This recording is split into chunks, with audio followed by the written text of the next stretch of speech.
आखिर शेयर बाजार में पैसा कब बनेगा? यह सवाल सिर्फ आपका नहीं है, बल्कि ये लाखों इन्वेस्टर्स के मन में यह सवाल चल रहा है। वजह यह है कि पिछले करीब 1.5 साल में देखें तो शेयर बाजार ने निवेशकों को निराश किया है। इस साल उम्मीद थी कि यूनियन बजट आने के बाद बाजार में तेजी दिख सकती है, लेकिन अब वह तेजी देखने को नहीं मिली है। और इधर अमेरिका में जिस तरह से सिलिकॉन वैली बैंक डूब गया और उसके बाद से अमेरिकी बैंकिंग सेक्टर में कोहराम मचा हुआ है, उसको लेकर बाजार की आगे की जो तस्वीर है वह धुंधली नज़र आ रही है। ऐसे में अब सवाल ये है कि आखिर निवेशक क्या करे। अगर उनके पैसे मार्केट में हैं तो वो उसे बनाए रखें या उस पैसे को निकाल लें या नई खरीदारी करने के लिए इंतज़ार करें। आइए इन सवालों का जवाब जानने की कोशिश करते हैं। मैं हूं मनी कंट्रोल से राकेश रंजन। सबसे पहले आपको बता दूं कि इस साल जनवरी से लेकर अब तक, यानी कि जनवरी तिमाही में इंडियन बाजार ने निवेशकों को निराश किया है। सेंसेक्स और निफ्टी अगर दोनों का रिटर्न देखें तो यह करीब 6% की गिरावट दिखा रहे हैं, दोनों सूचकांक। सेंसेक्स इस साल 2 जनवरी को 1 जनवरी को रविवार था, तो इसलिए 2 जनवरी का डेटा मैंने लिया है। 2 जनवरी को सेंसेक्स 61,167 पॉइंट पर था और आज सेंसेक्स जो है वो आपको 57,390 के आसपास घूम रहा है। तो ये आपको दिखा रहा है कि करीब यह 2 जनवरी के मुकाबले सेंसेक्स ने करीब 6% की गिरावट दिखाई है। इसी तरह अगर हम 2022 की शुरुआत से तुलना करें तो भी मार्केट ने निवेशकों को निराश किया है। जनवरी 2000 कह सकते हैं कि 2022 की शुरुआत में जो सेंसेक्स था वो 58,253 पे था, लेवल पे था, और अभी जो है 57,350 के आसपास चल रहा है। तो इस तरह से पिछले 1.5 साल करीब देखे तो बाजार ने निवेशकों को निराश किया है। अब सवाल है कि निवेशक को अभी क्या करना चाहिए। अब इसमें बाजार को लेकर अभी खुलकर कोई भी एनालिस्ट कुछ कहने से बच रहा है, क्योंकि जिस तरह से अमेरिकी फाइनेंशियल सेक्टर में तबाही मची हुई है, 2 बैंक डूब चुके हैं और अभी कुछ और बैंकों की स्थिति बहुत खराब बताई जा रही है। आने वाले समय में हो सकता है कि कुछ और बैंकों के डूबने की खबर आपको मिले। इसलिए इसका असर इंडियन मार्केट पर भी, खासकर इंडियन स्टॉक मार्केट्स पर भी दिखा है।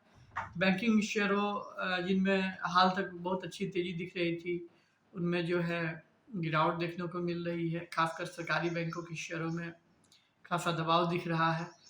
तो अब आगे का रुख कैसा है, आगे की तस्वीर कैसी बन रही है, तो इसका जवाब देने के लिए एक संकेत जो हमारे बीच उपलब्ध है वह है 14 मार्च को अमेरिकी बॉन्ड की कीमतों में जो मजबूती आई, जिसकी वजह से बॉन्ड यील्ड बहुत गिर गई।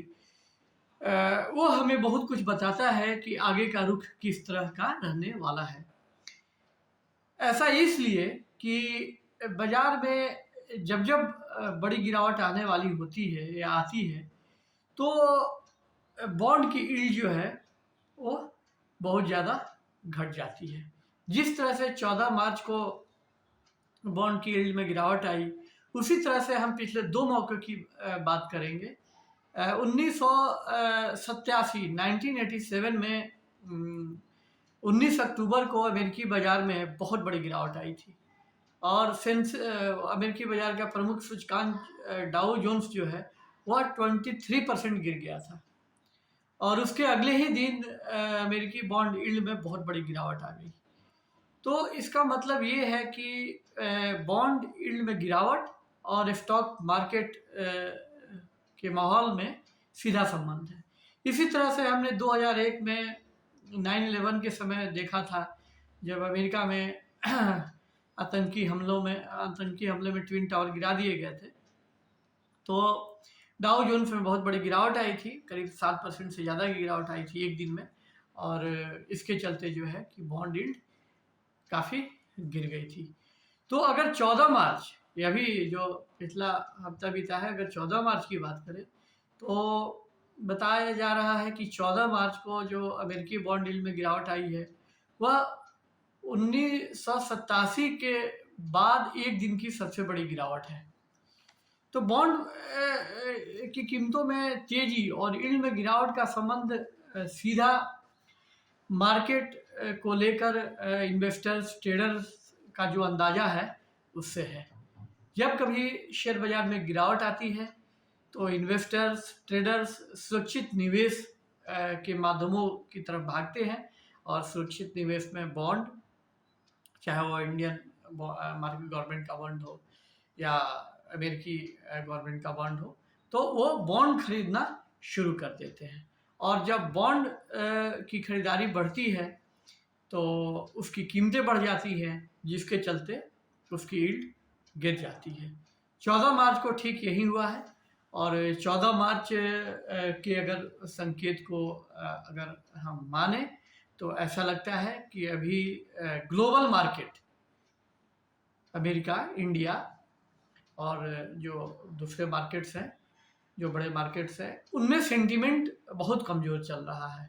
खासकर अमेरिकी मार्केट में इन्वेस्टर्स का भरोसा जो बहुत डिगा हुआ है। अमेरिकी सरकार और अमेरिकी रेगुलेटर के यह कहने के बावजूद कि बैंकिंग सेक्टर में किसी तरह की क्राइसिस नहीं आएगी और सरकार हर उपाय कर रही है जिससे कि किसी बड़ी प्रॉब्लम से बचा जा सके, इसके बावजूद इन्वेस्टर्स और ट्रेडर्स में पैनिक का माहौल है, घबराहट है। और इसी घबराहट का नतीजा है कि वे बॉन्ड में पैसा लगा रहे हैं। शेयरों में ज़बरदस्त बिकवाली हो रही है और बिकवाली के चलते बाज़ार जो है वो लगातार कमज़ोर हो रहे हैं और इस बॉन्ड की खरीदारी से बॉन्ड की कीमतें ऊपर जा रही हैं और जिसके चलते उसकी यील्ड गिर रही है। तो अभी अगर आपको इन्वेस्ट करना है तो फ़िलहाल अभी आपको इन्वेस्ट नहीं करना चाहिए। अपने कैश को अपने पास रखना चाहिए और बाज़ार में अगले कुछ दिन किस तरह की तस्वीर बनती है इसका इंतज़ार करना चाहिए। और जब तक यह क्राइसिस दूर नहीं हो जाता है तब तक मार्केट की स्थिति नाजुक बनी रहेगी। मार्केट 2 कदम पीछे हटने के बाद आधे कदम आगे बढ़ा सकता है, लेकिन कुल मिलाकर बाज़ार में गिरावट का रुख बने रहने के संकेत हैं। यह वीडियो आपको कैसा लगा यह कमेंट बॉक्स में ज़रूर बताएं। अगर वीडियो अच्छा लगा तो इसे लाइक करें। अगर अभी तक आपने हमारे YouTube चैनल को सब्सक्राइब नहीं किया है तो सब्सक्राइब कर दें और बहुत जल्द हम आपसे नए टॉपिक के साथ अगले वीडियो में मिलते हैं। तब तक के लिए नमस्कार।